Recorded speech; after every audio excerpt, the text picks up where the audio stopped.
I don't believe there's a human being on Earth who doesn't experience periods of depression, times when, as far as he's concerned, the whole world can close up shop and go fishing.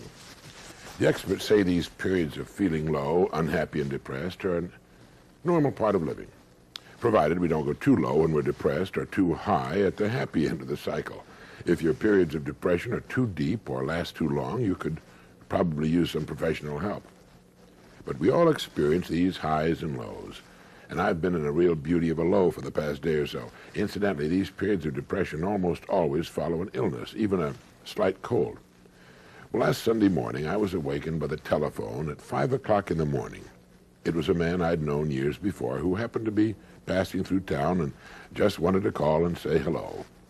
At 5 on a Sunday morning, he wanted to call and say hello. But once I'm up for good, so I went to the kitchen to make a pot of coffee. The moment that telephone rang, I was aware that I was depressed.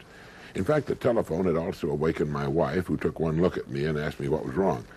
I told her I was feeling a little depressed, and she gave me a very cheering message.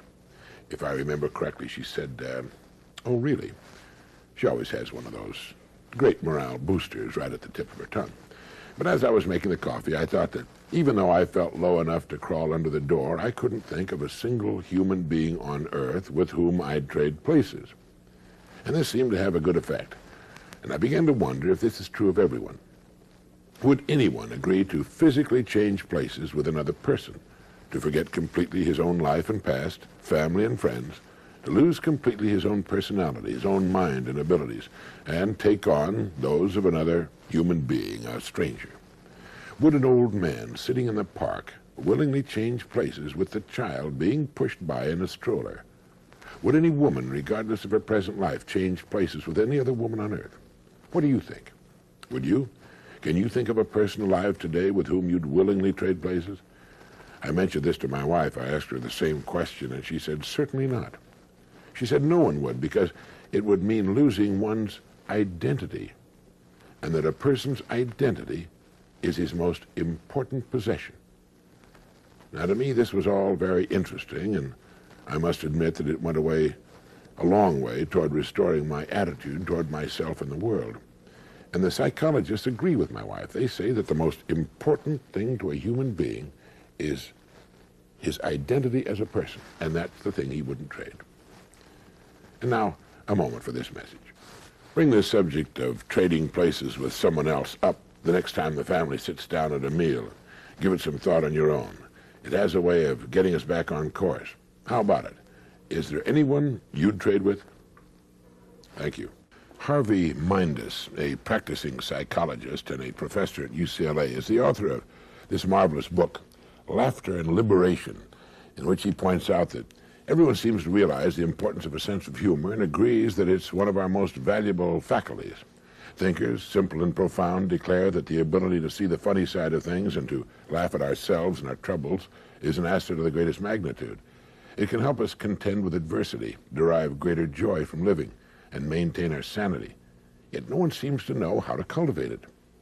The kind of humor that deserves to be called therapeutic is not the kind that enjoys jokes and comic routines, for delightful as they may be, they're contrived and superficial, bearing about the same relation to therapeutic humor as pretty pictures do to art.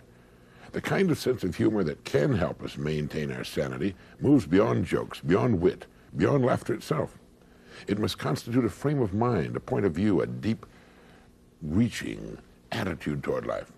A cluster of qualities characterizes this peculiar frame of mind: flexibility, in this case a person's willingness to examine every side of every issue and every side of every side; spontaneity, his ability to leap from one mood or mode of thought to another; unconventionality, his freedom from the values of his time, his place, and his profession; shrewdness, his refusal to believe that anyone, least of all himself, is what he seems to be; playfulness, his grasp of life as a game, a tragicomic game that nobody wins, but that does not have to be one to be enjoyed; and humility, that elusive quality exemplified by the rabbi in this traditional story.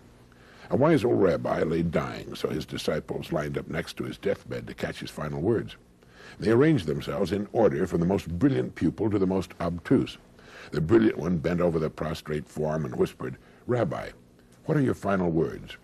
My final words, murmured the ancient rabbi, are, life is a river. Well, the disciple passed it on to the person next to him, and the phrase traveled like wildfire down the line. When it reached the oaf at the end, however, he scratched his head in perplexity. What does the rabbi mean, life is a river, he asked. Well, that question, of course, traveled back up the line. What does the rabbi mean, life is a river? When the star pupil heard it, he leaned over again. Rabbi, he implored, for the old man was breathing his last. What do you mean, life is a river? And the rabbi, shrugging, croaked, so it's not a river. A man who can shrug off the insufficiency of his ultimate wisdom, the meaninglessness of his profoundest thoughts, is a man in touch with the very soul of humor, and each of the 6 qualities contributing to it. And now, just a moment for this message.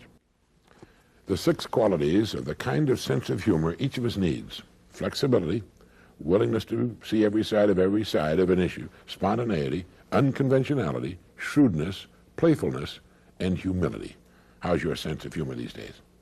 Maybe you saw the news item some time back about a Canadian farmer who sold his Stradivarius violin for, I think it was in the neighborhood of $60,000. He sold it to the same New York City dealer he had bought it from many years before. The dealer paid him more for it than he had paid, and that's because, of course, the violin had appreciated in value over the years and because of the shrinking buying power of the dollar. But the farmer sold his precious violin by the world's most famous violin craftsman because, as he put it, I'm getting old and I have no children to leave it to, and by getting it back in the hands of the dealer, he knew that it would wind up with someone who would treasure it as he had. Antonio Stradivari, the Italian violin maker, lived from 1644 to 1737. That's 93 years at a time when the average lifespan was about 30. He worked alone, although later in his life his sons helped him. No committee advised him. No one made decisions for him. His tools were primitive, but that was not important. He put himself into his work. All the world's tools couldn't make up for that.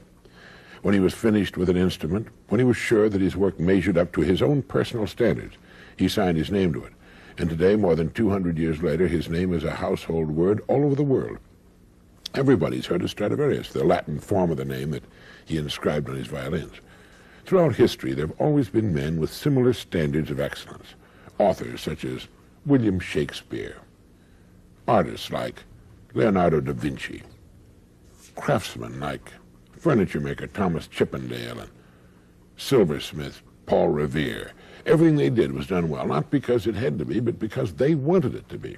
They had only to please themselves, yet the products of their fertile minds and skillful hands are still collected and admired today. What is it that causes one person to take pride in what he does, while others give little or no thought to the quality of their work at all, do you know? Of course, when we talk about Stradivari or Da Vinci, we're talking about great geniuses, towering talents who found their media and became great in them. There have been many other fine violin makers and artists who took just as much pride and care in their work, but lacked the same quality of talent. There are even today many thousands of craftsmen who will not turn out shoddy work and who are proud to sign their names to their creations. They're in the minority, perhaps. They've always been in the minority. But the respect for quality never changes. It still commands the highest price. It's still revered wherever we find it. And the person creating it has gained for himself 2 precious assets. First, he's built the kind of security that lasts a lifetime. He need never worry about his income. And second, his work is a source of satisfaction and joy to him. He derives deep satisfaction from being an uncommon person. And now a moment for this message. People who set their own high standards to which they make themselves measure up lead enjoyable, exciting lives. Each task they begin is a fascinating contest to achieve their own standards of excellence. Thank you. A father sat down for a chat with his 16-year-old son. The father's a good friend of mine and an excellent salesman, so he had a pad of paper and a pen with him, because it's always better if you can illustrate your point while you're making it. And while his son watched with interest, Jim drew a fairly good likeness of a goose. And behind the goose, he drew 3 eggs. And he said to his son, Jimmy, those are golden eggs. And that's the goose that lays the golden eggs. Now, if you had your choice of buying one or the other, which would you buy? And his son said, well, I'd buy the goose, of course. Of course you'd buy the goose, his father said. You'd invest your money in the goose because it could go on laying those golden eggs for years. Sure, his son said, anyone would. Yes, Jim went on, anyone would if they were presented it in this way. But the fact of the matter is, son, that most people have the exact opportunity, and yet they invest in eggs instead of the goose. Now the boy was quite interested, and he asked his father what he meant, and his father said, in this little quiz I've given you, the goose and the golden eggs are, of course, symbolic. The golden eggs people invest in are represented by their homes, cars, television sets, furniture, refrigerators, stoves, boats, vacations, all the good things they can buy. All the good things everyone wants to have and should have. Well, what's wrong with that, the boy asked. Well, there's nothing wrong with that, Jimmy. It's just that most of them invest in golden eggs exclusively and don't invest enough in the goose that provides all these golden eggs. You see, the goose that lays the golden eggs is the breadwinner. The more money invested in him, the more golden eggs he can provide. Now, take you, for example, Jimmy, he said. You're 16, and like most boys your age, you don't know what you want to do with your life yet. You're confused. You haven't really been giving your best to your schoolwork because you're not sure you'll need a lot of the subjects you're studying after you get out of school. And not knowing what to do after you're an adult, you don't know what you'd want to major in at college. Now, what I want you to understand is that as long as you're getting an education, you're investing, we're both investing in this goose. The more we invest here, the more golden eggs you'll be able to provide for yourself and your family someday. And if you're really smart, you'll never stop investing in the goose, even after college. Each year, you'll invest a percentage of your income in your continuing education. And each year, you'll find, well, that you're becoming more valuable as a person, able to provide still more and more of these golden eggs you and your family will want. Do you understand that, Jimmy? The boy was silent a long time, and he said, Yes, I think I do, Dad. I think I do. Now, just a moment for this message.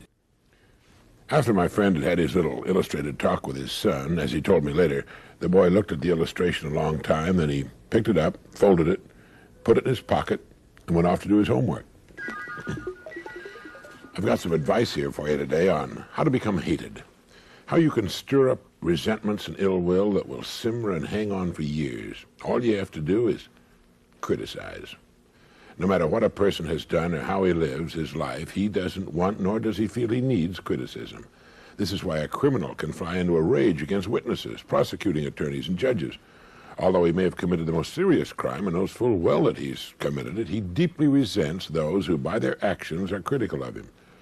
The unfaithful husband or wife will, as often as not, fly into wounded self-pitying rage when confronted with evidence of his or her infidelity. Now, I'm not saying that people should not be criticized for criminal or moral misconduct, but I am saying that criticism makes a person try to justify himself.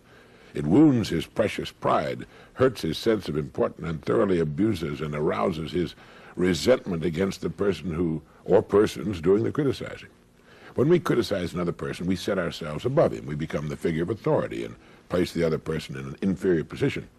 He automatically, well, he doesn't like us. We put the other person on the defensive, and even if he doesn't say anything and accepts the criticism meekly, it rankles. When the husband at the bridge table says to his wife, "Well, my dear, you bid that hand like a certified moron," she might not say anything. She might not say anything at the moment, that is, but she'll secretly pray for a miracle that will deliver a sawed-off shotgun into her hands. The other players squirm in embarrassment, and what does it accomplish? As Junius wrote, it behooves the minor critic who hunts for blemishes to be a little distrustful of his own sagacity. The best rule to use when criticism springs to your mind is to wait. Wait a while, and try to look for the reasons behind the act you would criticize. It's also a good time to ask oneself, who am I to be criticizing others? Am I really all that great and pure and all-knowing and perfect? By all means, wait until the heat of anger is dissipated. This is one of the world's most difficult things to do, and it takes a very mature person to master the wisdom and self-control to withhold criticism. But it's the way to greatness, and one of the best-known ways to earn the respect and or love of others. People know when they've done something wrong or foolish, and they usually know that you know it too. And when you refrain from being critical, they're grateful. They respect you. Often as not, they'll be much tougher on themselves and make a concerted effort to avoid making the same mistake again. It's been said that the legitimate aim of criticism is to direct attention to the excellent. The bad will dig its own grave, and the imperfect may safely be left to that final neglect from which no amount of present undeserved popularity can rescue it. It's a good line to remember. And now, just a moment for this message. As old Epictetus put it, Do not give sentence in another's tribunal until you have been yourself judged in the tribunal of justice.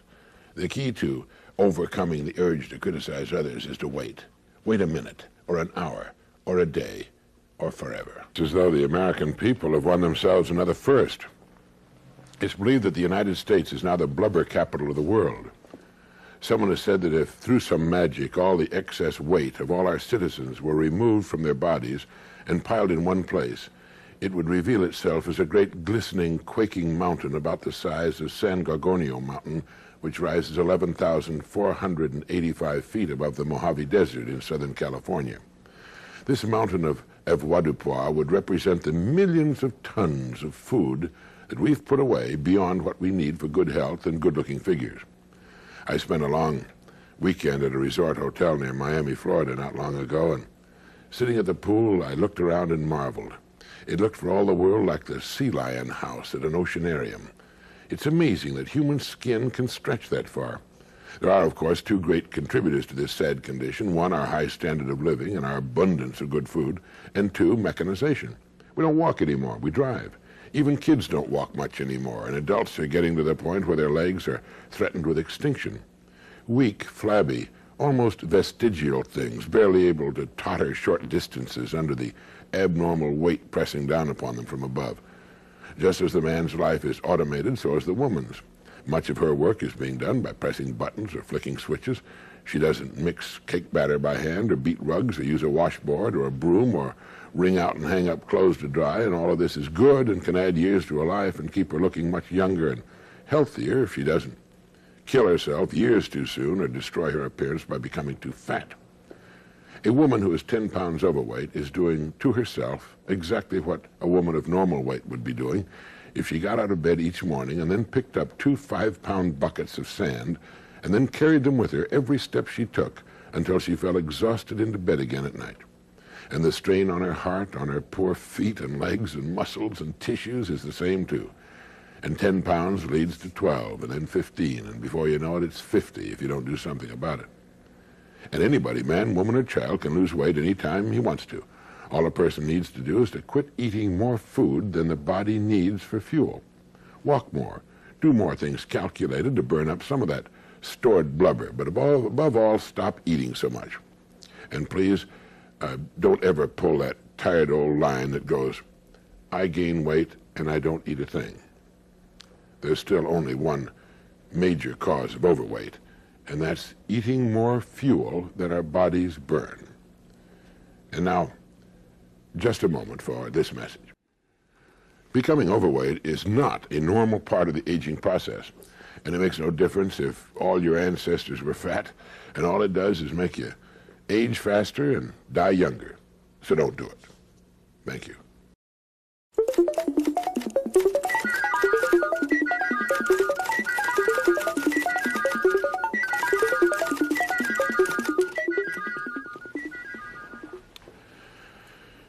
Back in the days of Thomas Jefferson, a person who had read 50 well-chosen books could consider himself well-educated. To give you an idea of how times have changed, take the plight of the business executive today. Within the past 2 years, more than 1,000 books have been published on the subject of business alone, to say nothing of the massive flow of magazines, newsletters, digests, research report films, tapes, and other media. 100 years ago, the largest college library at Harvard contained 212,000 volumes. The next largest at Yale had 95,000. Today, Harvard's library contains 8 million books, and Yale's more than 5 million. It's estimated that some 2,000-odd pages of print are being produced each minute. It's become a veritable avalanche. Even assuming a man reads about 3 books a week during a reading lifetime of 50 years, he cannot possibly read more than 1/25th of 1% of the world's books, no matter how accessible they might be. So what's the answer? It's selectivity. As we look at the sum of the world's knowledge, we see that the most valuable thing an education can give us is not mere learning, for that must always be severely limited, but judgment, which allows us to choose and select and compare and fit together the fragments of knowledge we're able to accumulate, the kind of knowledge we want and need for whatever it is we want to learn and do. Part of the solution lies in improved storage and retrieval systems, computerized catalogs, microfilms, electronic indices. Using modern methods, a printed page can be reduced in size to 1/1000th, so that an entire book can be printed on an ordinary catalog card. And that's only the beginning. Devices now exist that can reduce a page's area as much as 1,000,000 times, so that a whole sheet of data can be put onto a microdot small enough to be pasted inconspicuously on top of an ordinary comma. And in the near future, using an electron microscope and tiny dots of metal film, we'll be able to store 1,000 books of 500 pages each on an area no larger than the proverbial head of a pin. Soon micro-libraries will become feasible. All the world's books can then be put on a desktop or in a single cabinet. The living room or den archive will become commonplace. But the problem of time remains. Even if you had all the books in your living room, reading then would still be impossible. So no matter what system comes along, it's still a matter of selection. It's still a matter of finding what you're interested in and then getting the best books and other material available for your subjects. This also demands a kind of ruthlessness the average person finds hard to muster if he understands the problem at all. He must force himself not to read any part of the mountain of material that does not contribute to his real interest, and that's tough. And now, a moment for this message. I don't mean that we should no longer read for pure enjoyment, far from it. But since we can read only the barest fraction of the material available, we need to learn to be highly selective if we're interested at all in keeping abreast of the times. Thank you. It's been said that every man is the son of his own works. One of my favorite poets is Edgar Allan Poe, and his own life was as bizarre as his tales. His own life story is the story of an author of fantastic imagination, a brilliant editor and critic, a poet tender and cruel, an alcoholic gambler, and debt-ridden neurotic. Poe's parents were strolling players, both of whom died before he was 2 years old, leaving 3 penniless children, William, Rosalie, and Edgar. William became insane, and Rosalie died young. Far more fortunate, Edgar was adopted by a wealthy merchant, John Allen, from whom he took his second name. Heir to a fortune, he was brought up in opulent tradition, and at the age of 17 was sent to the University of Virginia. It was there that Poe came into his tragic self. He drank and gambled himself hopelessly into debt. He was withdrawn from school, disowned by his foster parents, and because he now was no longer heir to the Allen fortune, his fiancée's parents persuaded their daughter, Elmira, to marry a more affluent man. After a 2-year enlistment in the Army, Poe moved to Baltimore to live with Aunt Maria Clem and her daughter, Virginia. There he somehow wrangled enough money to pay a Boston printer to publish some of his poems, and at the same time maneuvered himself into an appointment at West Point.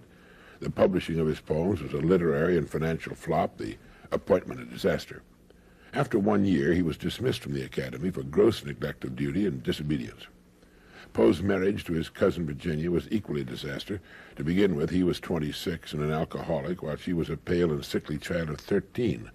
The poor girl, though she witnessed some of her husband's finest hours, fell victim to most of his worst. His reckless living and squandering brought her mostly poverty and suffering for 8 years, and finally death, due, it was said, to malnutrition. The bright spots of Poe's life were his days as a magazine editor, contributor, and critic. As editor and critic for the Southern Literary Messenger, he brilliantly tore apart many of his contemporaries and their insipid works. His own crowning work, The Fall of the House of Usher, was published. The bottle and debt cropped up again and again, almost as hurdles between a series of magazine associations. The highlight of this period was the publication and enthusiastic reception of his great poem, The Raven. Poe became a social lion, but financially he received only about $10 for the work. His tragic end started on a note of happiness. Learning that Elmira, his youthful sweetheart, had been widowed, he proposed to her, and she accepted. Happily en route to Richmond for the wedding, he stopped off at Baltimore and just disappeared. And now, a moment for this man. Nobody knows what happened to Poe in Baltimore. He simply disappeared and was found a few days later in a pitiful drugged condition. It was all over. He died of a violent brain fever, and John Donne, the great English poet and clergyman who lived at the turn of the 17th century, wrote, "Our creatures are our thoughts, creatures that are born giants. My thoughts reach all, comprehend all. Inexplicable mystery. I, their creator, am in a close prison, in a sick bed, anywhere. And any one of my creatures, my thoughts, is with the sun and beyond the sun, overtakes the sun, and overgoes the sun in one pace, one step everywhere." Few of us appreciate the great gift of thought. In an instant, you can be anywhere, experience anything through the miracle of your thought. A man thousands of miles from home can, in his mind, be with his family in a millisecond. As John Donne indicated, we're in a close prison in our bodies and restricted to be in one place at a time, physically, even in a sickbed. But any one of our thoughts can be with the sun and beyond, can go anywhere, experience anything. The more you think about it, the more magical it becomes.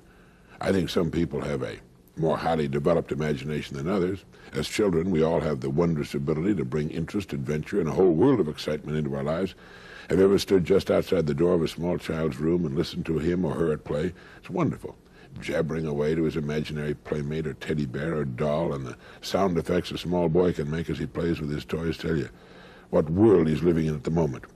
As we grow older, we tend to put away the exciting world of imagination, except for the highly creative person. He keeps it alive. It changes, but remains a vital part of his existence. A vivid imagination can be a blessing to the sick and incapacitated. They can travel to the ends of the earth with complete enjoyment, with none of the exasperations and lost baggage and language problems and waiting boredom that is so often a part of real travel. People can be enjoyed without argument or disappointment. It's reported that disadvantaged children often live so much in their imaginations that as they grow older, they fail to take advantage of opportunities which exist in the real world. They wake up in so bleak and forbidding an environment that they immediately escape into the world of fantasy and remain there during all of their waking hours. Man would not be man if his dreams did not exceed his grasp. And the dream, the imagined better world that becomes a goal instead of mere fantasy and escape, can and does become the real world. It's the imagined world of the future that keeps the student at his books, the workman at his job, the wife at her housework. It's what makes the driver mount the cab of his truck and the surgeon scrub up for another operation and the salesman make another call. The imagination is man's most precious gift, and it's with us every day of our lives. Maybe that's why we sort of tend to take it for granted. Now, just a moment for this message. Our creatures are our thoughts, creatures that are born giants. My thoughts reach all, comprehend all. Inexplicable mystery. And what you find yourself imagining most is the key to your future. You ever get mixed up with the pronouns I and me? Millions of people do. You find yourself saying, why don't you come with John and I, when you should say, why don't you come with John and me? If you find yourself making this common error, and others in English, let me recommend a good book for you, written by Bergen Evans, one of the country's best-known authorities on English, and published by Random House. It's titled Comfortable Words. On this particular problem, Bergen Evans has this to say. We often hear, he gave it to John and I. The grossness of the error is made clear if the recipients are put into separate sentences. He gave it to I would surely grate on any ear. The construction, which is common among the half-educated but is never heard among the educated or the uneducated, seems to have had its origin in a fear of the word me in combination with another pronoun. Possibly those who use the gave it to John and I construction had been furiously rebuked or savagely derided in their childhood for saying John and me did this or that.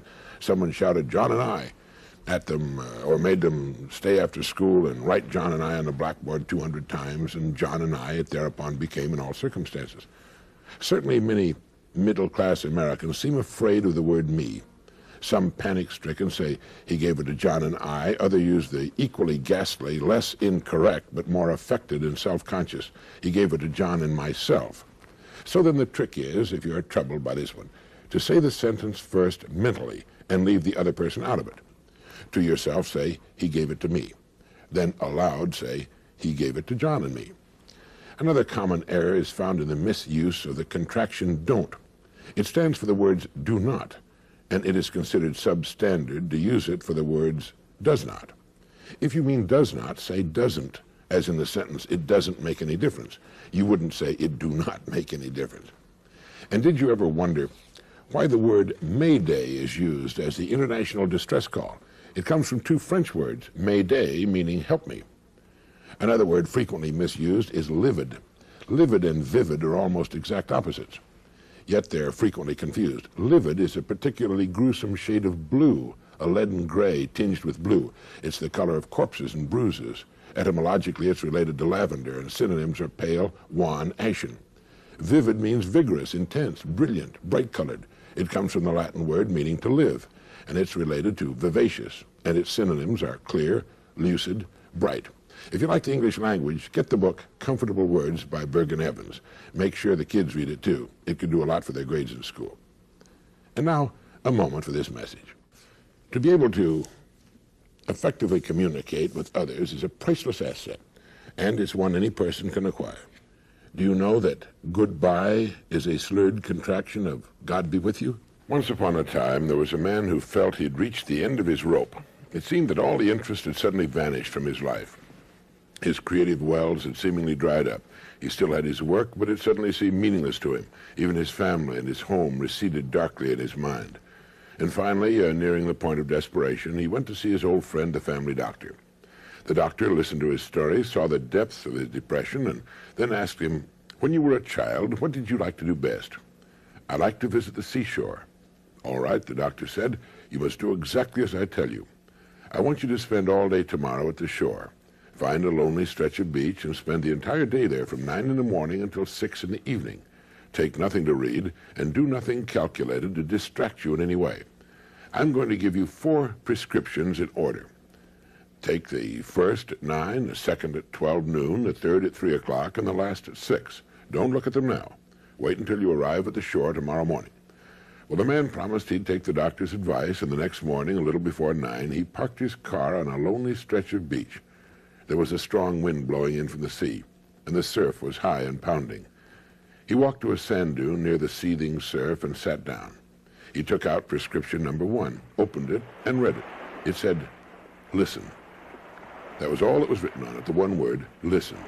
And so for 3 hours, that's all he did. He listened to the sound of the buffeting wind and the lonely cries of the gulls. He listened to the sound of the booming surf. He sat quietly, and he listened. At noon, he read the second prescription. It said simply, "Reach back."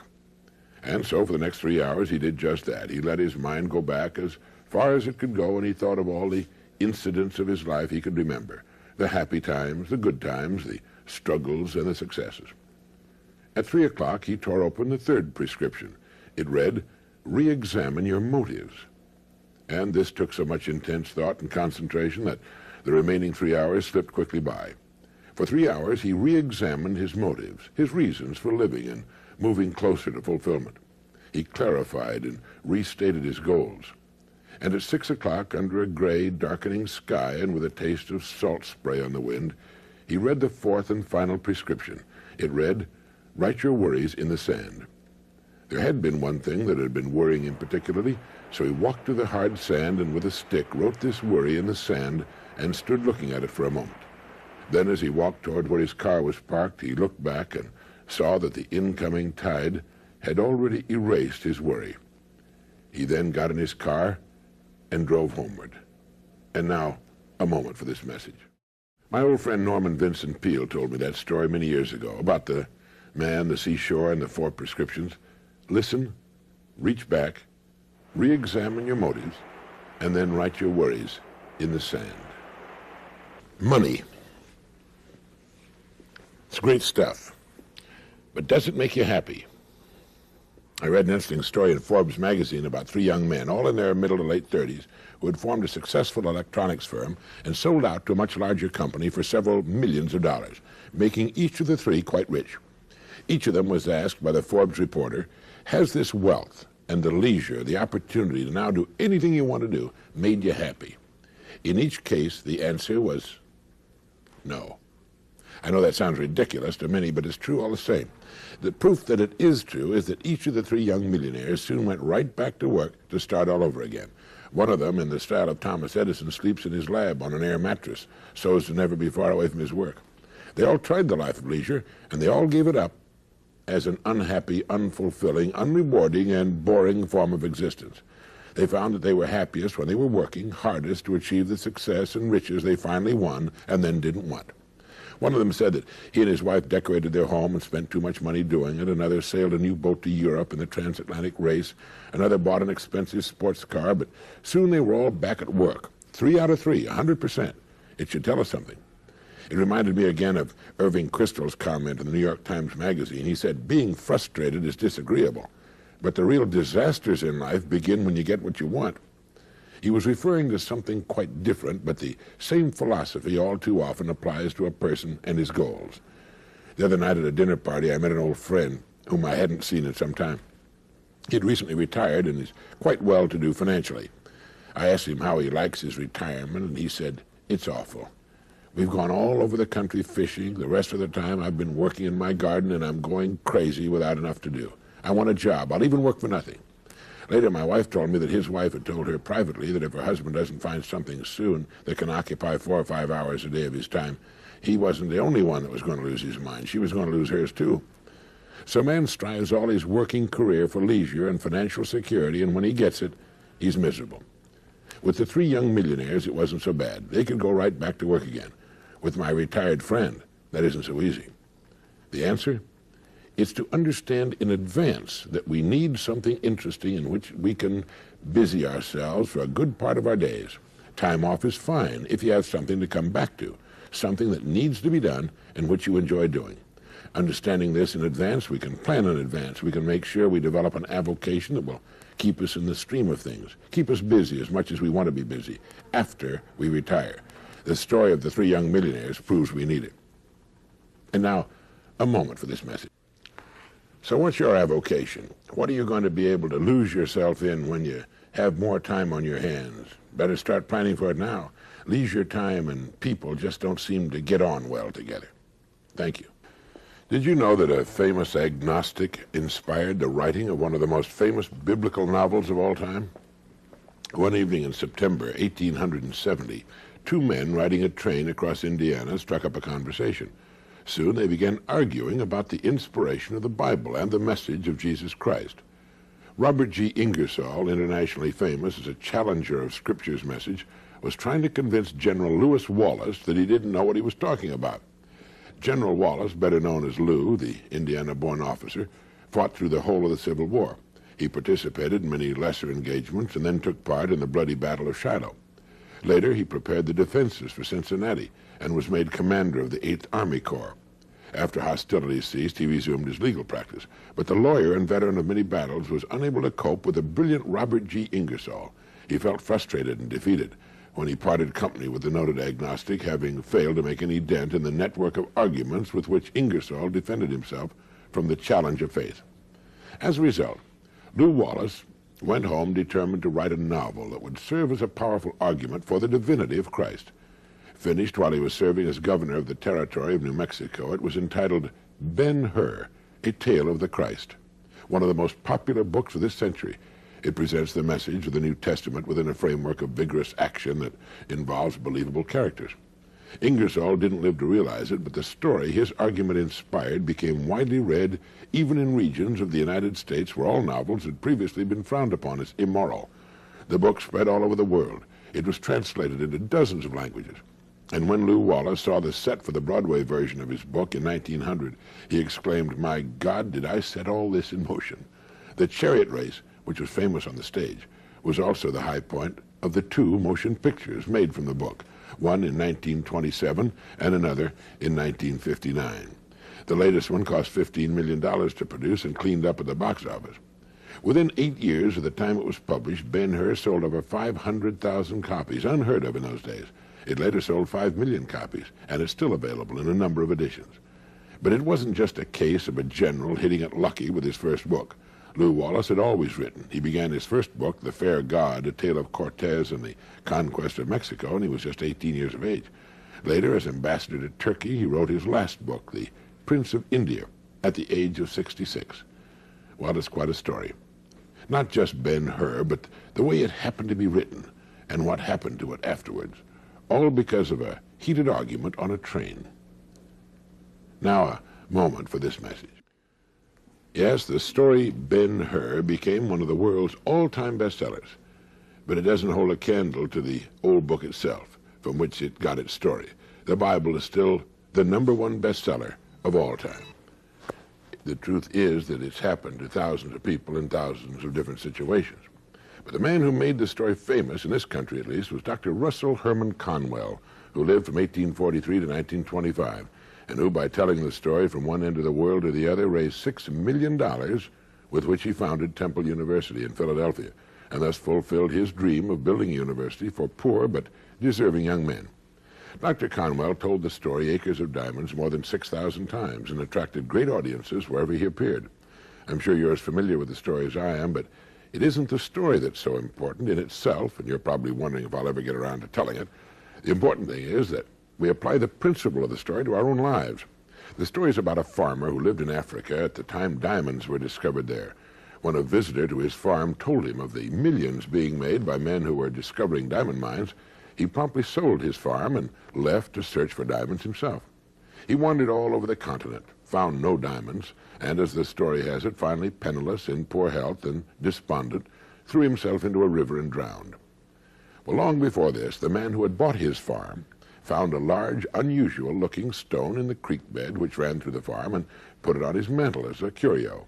Enter here the same visitor who had told the original farmer about the diamond discoveries. He examined the stone and told the new owner that he had discovered one of the largest diamonds ever found, and that it was worth a king's ransom. To his surprise, the farmer told him the entire farm was covered with stones of that kind. And to make a long story short, if it isn't already too late, the farm, which the first farmer had sold so that he could go look for diamonds, turned out to be one of the richest diamond mines in the world. The point Dr. Conwell made was that the first farmer had owned acres of diamonds, but had made the mistake of not examining what he had before he ran off to something he hoped would prove to be better. He would then point out that each of us is like that first farmer. No matter where we live or what we do, we're surrounded by acres of diamonds if we'll simply look for them.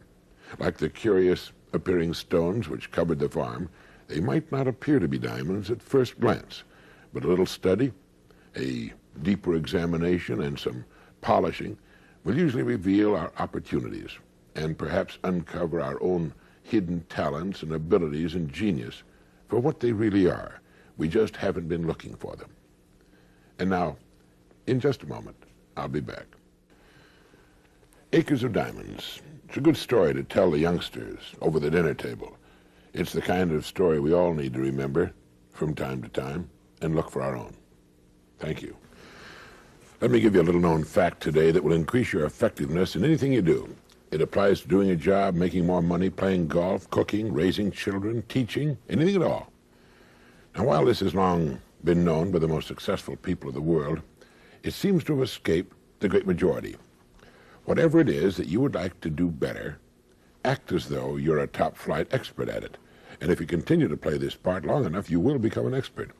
When Arnold Palmer was 10 years old and on his way to becoming the world's greatest golfer of his time, he used to pretend that he was playing in national tournaments. He would even pretend to be the sports commentator announcing that the champion, Arnold Palmer, was now getting ready to tee off. You can take a great many strokes off your golf game simply by pretending you're playing in a great tournament, and that every time you swing or putt, you're surrounded by a large gallery and the television cameras. You'll find that you take more time, line up your shots better, and swing more like the pros and less like the duffers. If you can get a mental image of the person you would most like to become, begin now to act as that person would act in everything you do. Gradually, imperceptibly, you will actually become that person. It goes back to what the great German poet and philosopher Goethe once said. Before you can do something, you must first be something. Before you can do what you would most like to do, you must first become the person who can do it. A woman cooking dinner has only to act like a great chef to turn out a better meal. The student who begins to act like a top student will begin to get better grades. You can even look much better by simply acting like the person you would most like to look like and be like. The secret is to get and hold fast in your mind the mental image of the person you would most like to be. Then in every situation you act and talk as you feel that person would. You make the kind of decisions you think that person would. This is the way to constantly grow into a better, more effective person. You immediately begin to act with more confidence, and confidence is the first step to accomplishment. As your accomplishments begin to grow, which they most certainly will, real confidence slowly takes the place of the part you've been playing. Now, your life will not be transformed overnight. There'll be no sudden miracles, perhaps, but steadily, day by day, you'll grow into the image you hold in your mind. If you doubt this, try it for 30 days and watch what happens. You've got nothing to lose. The The time is going to pass anyway. Why not put it to work, becoming the person you most want to become? It's the trick of the experts in every field. And now, just a moment for this message. Life is much too short to live fearfully, to settle for less than the best that's in us. We can become only what we expect of ourselves. We must act the part before it can become real. There's a marriage counselor who's had a lot of success in saving marriages on the brink of dissolution by suggesting that whenever one of the partners starts an argument, the other partner should make him or her laugh. Real trouble begins when laughter goes out of a marriage, he said. One husband says, "How in the world can I get her to laugh? She hasn't laughed in 3 years." And so we asked him, "What made her laugh 3 years ago?" And the husband thought for a moment. He said, "I think I fell on the ice in front of the house." Then you've got the answer. Whenever she starts an argument, fall down and make her laugh. Well, this made them both laugh, of course, and the doctor went on to suggest that the husband think of anything that might be silly enough to get them both laughing. Stick celery in your ears, anything, he said. I remember many years ago we were rehearsing a dramatic radio series in Chicago, and the rehearsal had been going very badly. The script wasn't the best. A couple of the actors and actresses weren't happy with their parts. The director was getting edgy, and just as we were about to moodily try to do the dress rehearsal, since time was slipping away from us, one of the actors went out of the studio for a moment and returned suddenly with loud moans, staggering crazily, his eyes crossed, and with the ends of a pencil protruding from his ears. He had broken a long yellow pencil in half and had stuck the broken ends into his ears. From one ear, the end with the eraser stuck out, and from the other, the pointed end. Grisly as the sight was, it really made us start to laugh. It threw us, including the director, the engineers, the sound effects people, and the musicians, into fits of uncontrolled laughter until we were helpless with tears running down our face. From that point on, we were all right, and the show was one of the best we did that year. Laughter is wonderfully therapeutic. If your kids get into an argument, give them each a cloth or paper towel and put them on opposite sides of the same window with instructions to clean it. No matter how angry they may have been, just looking through the glass at each other, cleaning the window, will soon have them howling with laughter, the argument forgotten. There was a doctor who made it a practice to look for pictures in magazines and newspapers of people laughing hard. He cut them out and pasted them in a scrapbook. And when the book was full, he took it to the hospital and let the nurses pass it around the wards. You can't look at other people laughing without laughing yourself. And the effect on the patients and nurses was wonderful. Perhaps this is why good comedians are among the highest paid of the world's performers. People need to laugh. You can't feel worried or depressed when you're convulsed with laughter. It seems to have a beneficial effect on the human mind and body. We're the only creatures on earth who can laugh, and the only ones with enough problems to need to laugh regularly. And now, just a moment for this message. I remember reading about a husband who, when he had a nerve-wracking day at the office, would come home with his hat on backwards. If his wife had had a bad day, she'd wear her apron backwards. In either case, it would start them laughing and clear the air. Thank you. In a large Western company, the vice president in charge of sales retired. Everybody in the sales force assumed this juicy vacancy, and the vice presidency would go to the senior salesman. Let's call him Tom, who had been with the firm 25 years. And the one man most certain that the job would go to Tom was Tom himself. In fact, he'd been counting on that job for 5 years, since he had first realized his boss was planning on retiring. And for the past 2 years, Tom had been thinking about it. He'd told his wife and children, their friends and neighbors, and his friends in the sales force. The job meant a substantial raise in pay, and Tom and his wife had been planning things they could do with the extra income. For the past 3 months, they'd been poring over travel folders, planning a trip to the Orient. So when Tom was called into the president's office on the morning following the retirement party for the former vice president, he was wearing his best suit and a smile to match. What he had no way of knowing was that the company president was facing the kind of situation that makes company presidents worth every penny of their excellent incomes. He had an Armageddon on his hands. After he had winced at the cheerful good morning and dapper appearance of his senior salesman, he looked him straight in the eyes and said, "Tom, I have to tell you that the executive committee has awarded the position of vice president in charge of sales to Bill Smith." Well, there followed a vast, deep silence. They could have been in a diving bell at the bottom of the Marianas Trench. After 2 or 3 hoarse, croaking starts, Tom finally managed to protest. "But Bill has been with the company 5 years. I've been here 25. Well, enough of that. Facing the other men of the sales force and going home to face the family was an Armageddon or two for Tom. But it finally dawned on him in the weeks and months that followed that he had confused seniority with accomplishment. Tom didn't really have 25 years' experience with the company. He had 1 year's experience repeated 25 times. Bill Smith, in just 5 years, had far outdistanced Tom in growth, knowledge, and sales. While Tom was putting time in, Bill was putting in everything he had. And now, a young man, but with his head crammed with detailed information on every phase of the company's operation, with great plans for the future, with 5 years of outstanding sales behind him, Bill Smith found himself vice president in charge of sales. The executive committee had made a wise decision. It was interested in the growth of the company, not Tom's planned trip to the Orient. Sad story? Sad for whom? Tom could have had that job. He even had a 20-year head start. He just didn't plan for it. And now a moment for this message. You know, as Albert Einstein discovered, time is relative. Its only value to us depends upon what we do while it's passing. Time means nothing at all to a stone or a fence post. It can mean a great deal to a human being. Thank you. Once upon a time, there evolved upon this planet an organism that was ill-suited for survival. It could not run fast enough to escape its enemies. If caught, its teeth and claws were small protection. It was too big to hide under a leaf and too weak to burrow deeply into the ground. To survive, it took refuge in caves where a fire at the entrance kept predators at bay. If the fire ran out of fuel, this creature could hurl rocks and thus drive all but the most determined enemies away.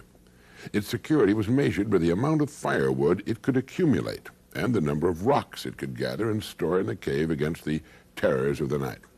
Now, you see, this was a very important sort of thing. All other creatures grew bigger teeth or learned to run faster. Alone among all the creatures on Earth, the one we're describing turned to things for its survival. This was, in the end, to make all the difference. After a while, this creature learned to cultivate some edible plants to supplement the food it could get by gathering and hunting.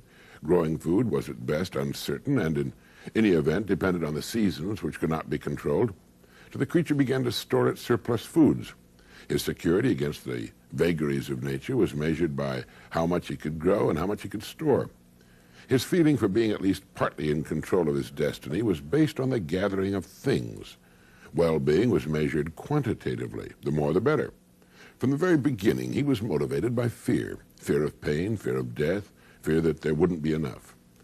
In time, this creature's activities produced so much that it became more convenient to represent the accumulation of things by other things, smaller and easier to carry or to exchange. These symbols, although intrinsically of no value, assumed the same value as things, and men, or at least most men, became engaged in the acquisition and accumulation of the symbols of things. They did this even when they no longer had any need for them. The symbols were the surrogates for the rocks piled in the cave against the coming of the night.